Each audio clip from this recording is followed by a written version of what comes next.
शक्तीपीठ महामार्गाचं समर्थन करता करता आमदार राजेश क्षीरसागर एवढे वाहवत गेले आणि नेमकं आपण काय बोलतोय काय नाही याचंही भान त्यांना राहिलेलं नाही. माझी 500 एकर जमीन असल्याचा आरोप त्यांनी केला.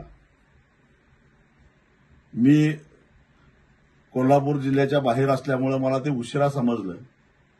26 तारखेला मी कोल्हापूरला बिंदू चौकात येतो. मी आतापर्यंत 5 निवडणुका लढवलेल्या आहेत आणि या 5 निवडणुकीमध्ये माझ्या संपत्तीचं विवरणपत्र जोडलेलं आहे.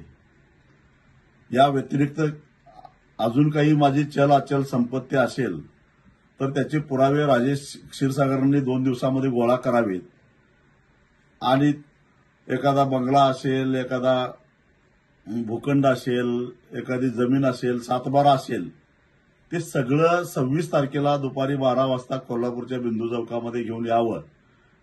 मी येताना बक्षीसपत्र घेऊन येतो आणि त्याचे गट नंबर किंवा सर्वे नंबर टाकून राजेश क्षीरसागर यांनाच ते बक्षीस देऊन टाकतो.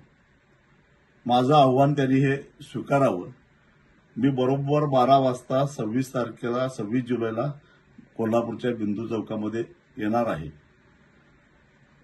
आणि हे जर का त्यांना दाखवता आलं नाही तर राजेश क्षीरसागर यांनी आपली संपत्ती मला नको पण करवीर निवासिनी महालक्ष्मी अंबाबाईला दान करावी.